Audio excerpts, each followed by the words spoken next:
In all military conflicts throughout history until the present day, men have been required to sacrifice their lives to protect nations and ideologies. The strength of a nation is measured by how many men are under arms and ready to fight and die. If the strength of a nation was measured by how many women were willing to lay down their lives, it wouldn't remain a nation for very long. In World War I, over 20 million men died on battlefields, and another 20 million were crippled, maimed, or otherwise wounded. 0 women. In World War II, over 25 million men were killed in battle. 0 women. Vietnam, 58,190 American men, 8 women. Falklands, 255 British men, 0 women. And these men were sent to die by Margaret Thatcher, a woman. How could a woman send only men to their deaths? Could you imagine Prime Minister Gordon Brown sending exclusively women to their deaths? What would we say about the treatment of women in our society if that were true? Gulf War I, 148 dead American men, 24 dead British men, 0 women.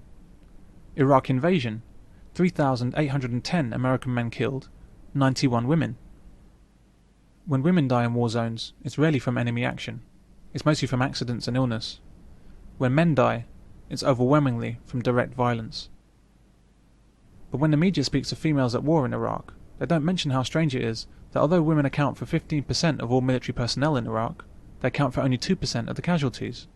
When the percentages of women in the boardroom is low, women complain. When the percentages of women in parliament is low, women complain. Why are women not complaining about the percentage of women coming back dead? Millions of men were forced to fight in World War I. What were women forced to do? If a man refused to be conscripted, he was jailed. What were women jailed for? If a World War I soldier refused to follow orders, he was executed.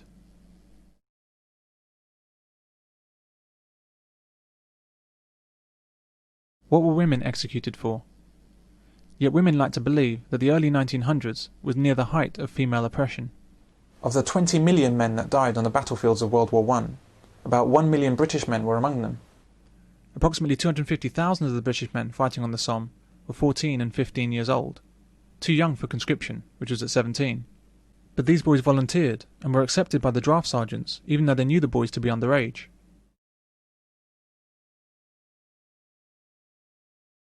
Indeed, the youngest British boy to die in action was 14 years of age. 14-year-old girls didn't volunteer. 17-year-old girls were not conscripted. In fact, no females at all were risking their lives during these times of the woeful oppression of women. Somewhat surprisingly, considering the campaigns for women's voting rights, there's no record of women turning up at the army recruitment stations, demanding the equal right to join up. During World War II, women had 2 principal concerns: how much chocolate they were rationed, and when nylon stockings would be back in the shops. Off with the stockings, girls. They're due for the discard, and the war effort needs them. Men had 2 slightly different concerns: whether they'd make it through battle alive, and if they did, how many body parts would be intact.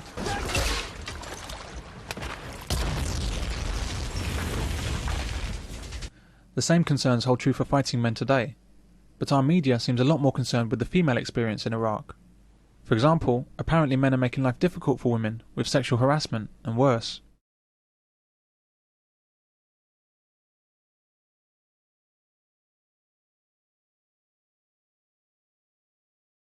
The fact that the overwhelming number of casualties are men is ignored. The fact that the presence of inadequate female soldiers endangers men is ignored. The fact that women receive the same pay as men without anything like the same risk is ignored. The fact that women officers can order men into battle without ever having faced a bullet themselves is ignored. All of this is ignored in favour of painting men as animals and women as brave flowers struggling to survive the dangers of Iraq. This woman, an advisor to government, thinks that women suffer the worst casualties in war.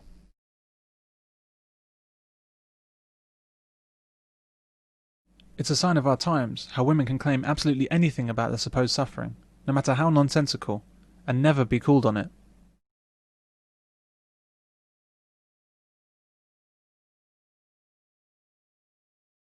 In the UK, we have a volunteer army at present, but if we didn't, men would be conscripted because all nations must maintain armed forces. Son, we live in a world that has walls, and those walls have to be guarded by men with guns. Who's gonna do it? You? You, Lieutenant Weinberg? At 108, he's one of only 20 surviving veterans of World War I. His feelings about it are still vivid. mixed feelings,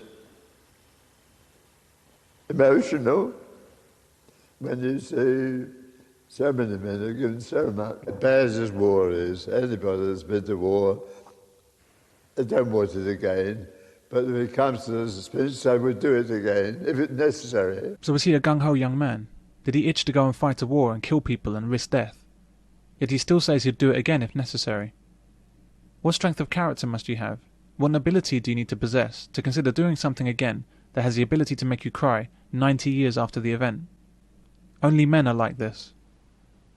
Yet for some reason, when these war dead are commemorated on Armistice Day, the words women and servicewomen are very prevalent when ministers, royalty and media speak about the sacrifice of our soldiers.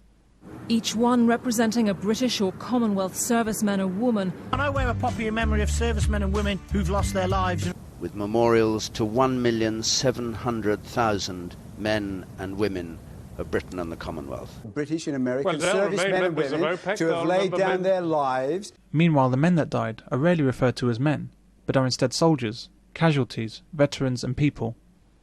I suppose this cemetery at Bayeux is one of the best known and the most visited, near the beaches where the D-Day landings took place in Normandy. 4,000 dead here. See what is almost a generation of people buried in this one site. We will remember them. 5.5 million British soldiers fought in the First World War. Today, only a handful remain. It's a travesty that the word men is avoided when honouring the millions of war dead who are exclusively male. And it pisses on the graves of truly brave and noble men when women are mentioned in the same breath as men when talking of sacrifice in war. Women do die in war zones, but this occurs despite the best efforts of the military to keep them safe from harm. It's only men that are put directly in harm's way. So whilst I'm not belittling the deaths of these women, it must be acknowledged that the risks to men in combat zones are orders of magnitude greater, and the numbers of men killed are orders of magnitude greater. When Prince Charles told the story of bravery and sacrifice in the war, he passes over any mention of the myriad ways in which 25 million men met their deaths, and instead chooses to focus on how a few women were killed. I wish to say that the conduct of all the girls was most courageous. They all knew what was going to happen to them, but no one panicked. They just marched ahead with their chins up. These same people will not say men and women when speaking about domestic violence or child abuse, for example, where statistics are at least even. But when female war dead amounts to approximately 0% of all war dead, commentators go out of their way to speak of brave women.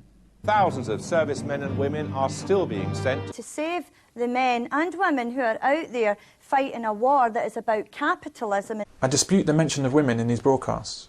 Women have not proven themselves brave. Women in the military cannot be compared to men. There's no need for that, sir. If your boys don't get that chopper in 4 hours, our boys go in and blow it away. Our boys, Captain, include women, one of whom has already given her life on this mission. I'm sorry, ma'am. It's just a figure of speech. Eagle Patrol at But it's the pattern of female behaviour to want recognition for very little. Women want to claim equality with men in the discussion of death in war, whilst leaving the actual dying almost exclusively to men.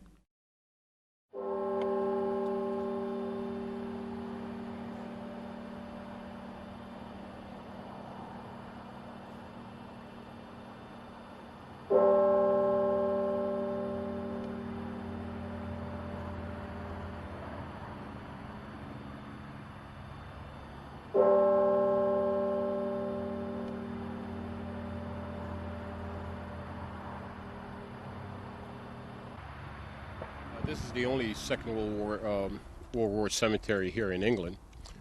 In this cemetery we have 3,812 that are buried, and on the Wall of Missing, which is right behind me, we have 5,126 names on the Wall of Missing. Majority of the that are buried here were actually stationed here in England and flying missions to the continent area, and we do have infantry that are also buried here, but they were here mainly from casualties, mainly from being interned at the hospitals here and probably died while they were being treated for wounds. Could you give an idea of the proportions of men and women that are buried here, the servicemen and women, or what are the numbers? Well, the women that are buried here are 13, and the rest are all, they're connected with the Red Cross. So how would the Red Cross have died during this period? Accidents mostly, and in relationship to the war, I would say mostly by accidents. In the UK, every November, Britain's war dead are remembered. The primary purpose of this day is to remember the dead men of World War I, the most awful of the world wars as regards the cheapness of men's lives. Men were ordered out of their trenches and made to walk slowly towards the enemy under machine gun fire and artillery bombardment. In one day, during one battle, Britain lost 58,000 men, as many men as America lost in the entire Vietnam War. Millions of men faced poison gas, landmines, and -20-degree temperatures on the battlefronts at Verdun and the Somme. Millions of men died or were horribly mutilated and crippled. Millions of men were willing volunteers, and millions more were conscripts, sent to fight and die in conditions so awful that they simply defy belief. Thousands of men lost their sanity or were shell-shocked into coma, and hundreds of men were executed for simply being unable to function as soldiers in a literal hell on earth. World War I was quite simply the worst war in imagining. It has the distinction of being quite probably the most awful experience human beings have ever suffered through, and although it is never ever highlighted, it was exclusively men that had to live through it and die through it. The cenotaph was unveiled in 1920 to commemorate the sacrifice of these men. It has nothing whatsoever to do with women, because they were not present on battlefields then, and they're frankly not present on battlefields now. In 2004, a memorial was unveiled to animals who served in World War II, and in 2005, a new war memorial was created. And behind it, a new memorial this year, just a few hundred yards up from the cenotaph itself. It's a memorial to the women of World War II, the millions of women who supported the war effort, whether working as nurses, driving ambulances, working in munitions factories. This memorial to women, of course, fails to acknowledge the efforts of men on the home front during the war.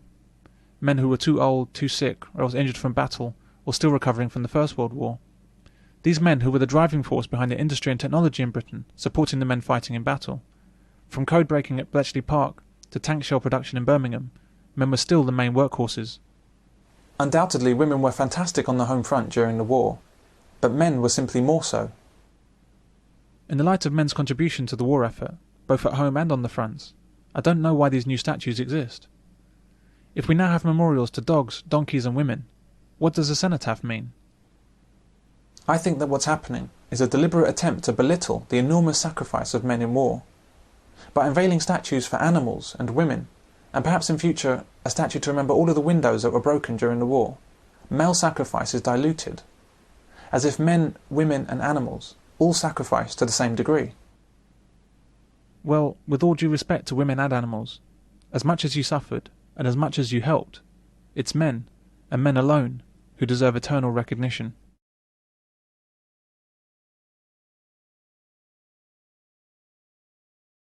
A job in the army is a great career for a woman. There's next to no chance of ever being put in harm's way, yet they receive the same pay, benefits and career prospects as men. An army job even comes with free childcare and free breast implants. I've always wanted breast implants, even when I was in the army. I tried to get them out of the army as well, and they won't give me them because they said that my boobs are fine. Of course, the media would have it that women bear at least as much danger as men, if not more. Can we get this patient Jesus, please? Shine a light in your eye. Go, go, go. 10 mil single dose. What's a minor injury? A lot of times you hear on the news there's some minor injuries. What's a minor injury in a battle? You have your triage, yeah. And then depends on the severity. You know, if you've got someone that could be, he's got an injury, but if you tend to that wound, he could be another man back out. He could be another number out there fighting. He'll be catered to first than someone who's, no uncertain terms of write-off. You know, if that person is more than likely going to die, or it's going to take out two men to try and get them sorted, whereas this bloke could be back on his feet. If he's tended to now, you're going to get this guy out there, you're going to sacrifice that one. The way it works. an injury would be a gunshot wound to the shoulder, something like that, maybe arm, so not major organs. For the next 2 hours, Sam will be guarding the camp from inside a vulnerable sentry post. She's a prime target for snipers. It's a sad fact that for all the talk of brave men and women, and the sacrifice of men and women, and the commitment of men and women in the armed forces, it's only the men that come back in body bags. In the army, women are not put in the front line, but they expect to be paid the same. I mean, I think that's outrageous. Women in the military were allowed to do pretty much what they liked, and that no male officer dared to, in any way, exert his authority over them, and the reason we ought to admonish them for things that they might have done wrong, because they were fearful of sexual harassment suits. Women are a liability in the military for numerous reasons. Women cannot perform as well as men in battle. They're weaker, slower, smaller, and lack the temperament for the stress of battlefield action.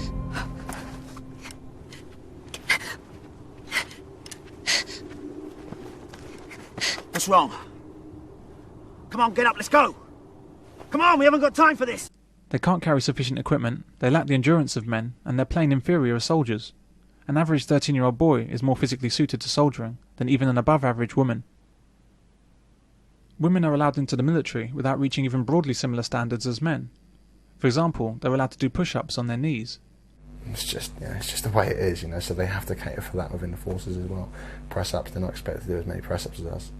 And they have women press-ups where they don't keep their whole body off the ground. They put their knees on the ground and do press-ups that way.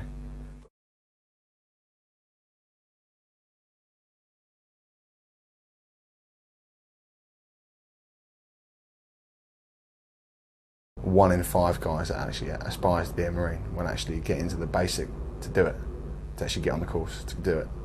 The guy that actually churns out the other end, for the Marines, you'll probably have 1 out of 10 guys will actually make the 36 weeks that they do. Women in the military increases the risk to male soldiers because men tend to protect the females, and their presence means that there are also fewer men to do the dangerous work. In the military, where it's not just a question of even if you just said, well, let's choose the strongest and the most intelligent people to join, and women made the cut and could lift all the things up, and even under those circumstances, the presence of women in kind of frontline combat troops can be sort of disruptive or kind of upset the cohesiveness of the weird psychology that men get into when they're in life or death combat. If you have a mixed group, men and women, in a combat situation, that there is going to be a tendency for that old protective role to come back in, and that the men will be more protective of the women.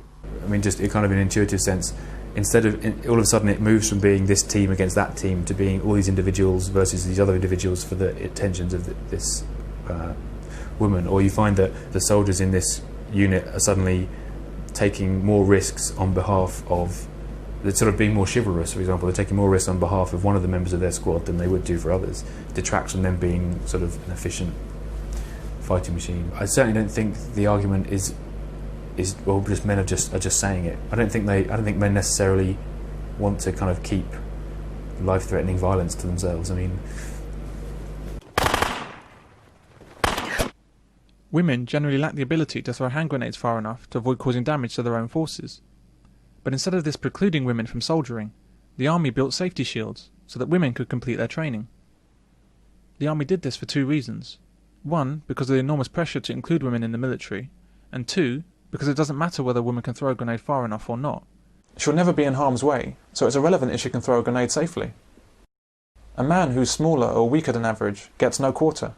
Is that a requirement, a fixed standard? Doesn't matter how big you are, what size you are, doesn't what matter. weight you are. Doesn't matter how great you are, everything else. If you can't swim or if you can't do that physical test, then gone. So would some of the physical tests be like carrying a certain weight across a certain distance? Yeah. That weight is the same no matter who the person is? Yeah, exactly, no matter who the person is. I would say a guy would be better than a woman, say in the SAS, purely because of his physical advantages, his whole being, of a guy, his aggression, his testosterone. and his drive. And again, it would work the other way. I don't think guys would, you know, be as good as a woman cleaning a house. No, I'm only joking. Well, no, I'm only joking.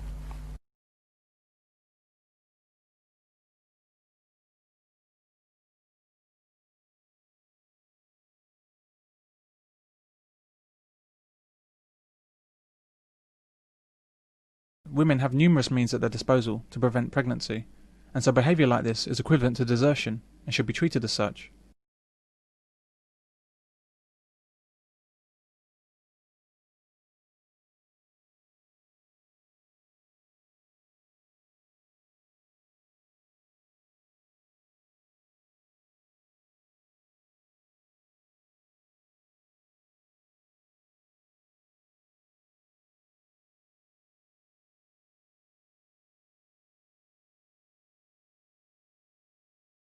Needless to say, there was no equivalent punishment for women watching men urinate.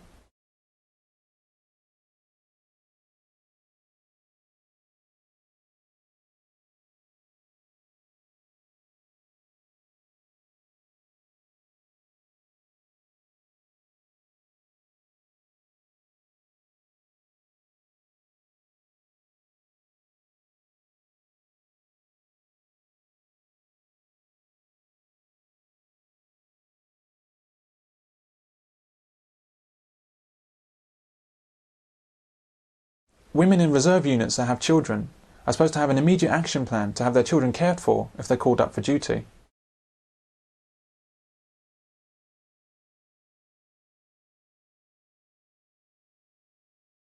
So these women get the pay and benefits of an army reserve job, but can easily escape the call up to fight.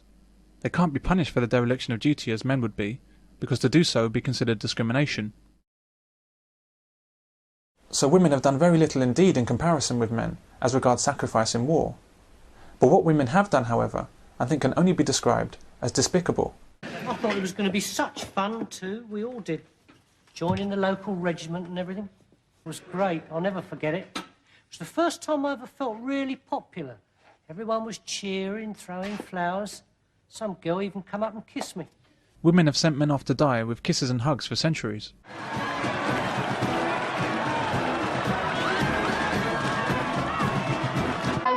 Come on, lovey. Don't take on now. I'm all right. Kids are going to miss you. And women expect men to do so without fear or complaint, or else they're cowards.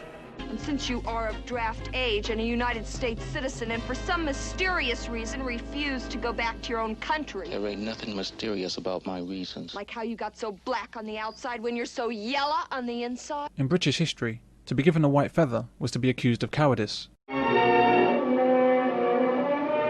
Give it to me.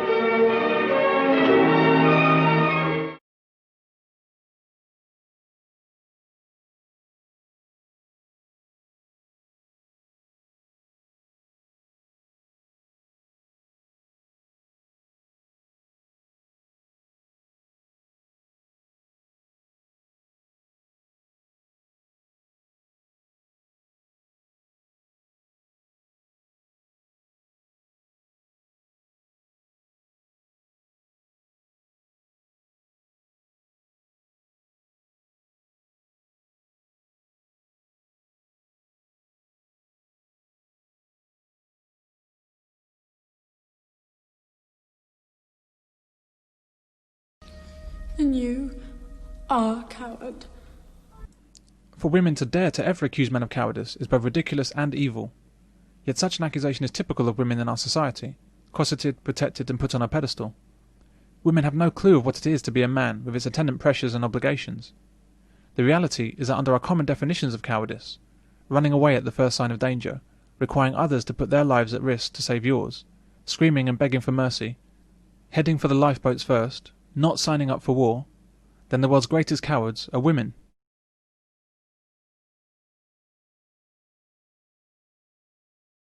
The treatment of men and the use of men in history cannot fail but to offer up a low self-image of man to himself. From birth, in all quarters, we teach our sons that they're relatively worthless death objects. They're unpaid bodyguards to women. Hey! Why don't you leave her alone? Oh, They must be brave and willing to sacrifice their lives for women or vague government ideology, or else they're cowards. I said, what's wrong, Travers? I'm afraid to face those guns, sir. I said, would you rather face me? He took one look at my face and off he went. 10 minutes later, he was shot to pieces at the head of his men. As a soldier should be, eh? I quite agree with you, General. I can tolerate nerves before a battle, but I can't stand cowardice. November 25th is International Anti-Violence Against Women Day.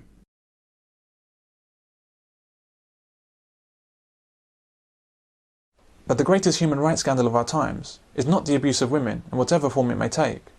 Rather, it's a question of why it is that the abuse of women is the only abuse we're concerned about. Men are much more often the real victims of violence in times of peace, and are almost exclusively victims in times of war. The violence against men, through all of history and to the present day, is greater than most women can conceive. Yet there is no Anti-Violence Against Men Day. There's no doubt that women suffer grave injustices throughout the world, and have suffered throughout our history. But the overriding truth that seems to be ignored is that for every abuse against women, anywhere in the world and at any time in history, the abuses suffered by men are orders of magnitude worse. The report claims that Arab militia are kidnapping and gang-raping women. The vast majority of news reports covering Iraq, Afghanistan, or problems in Africa focus on women and children.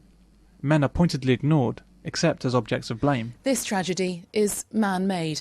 At the roadside, we saw women and children. They're being forced to flee. Hundreds of thousands, mostly women and children, are living in camps with little food and clean water. It's mostly women and children endlessly depicted on our screens, because the suffering of men is mostly out of sight and out of mind. Where the women have been spared to speak of their terrible experience, the men were simply executed.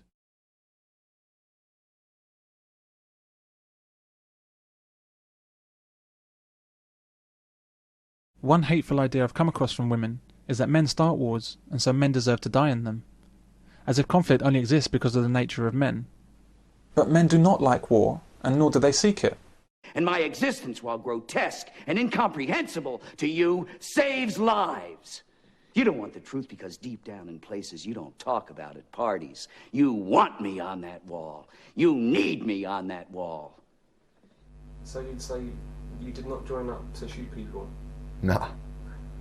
What would you say to someone that says anyone that joins the Marines or the Army just wants to shoot people and go and fight a war somewhere? They're snags. What is snag? If they want to join up for that one sole purpose, then they might as well be a terrorist themselves. You know. So, do you think that's an ignorant thing for people to say? Yeah. If you did get a majority of people saying that, only a handful would actually mean it. It's what the forces gives you. It sets you up for outside life as well. You know, it's like loads of countries do their national service.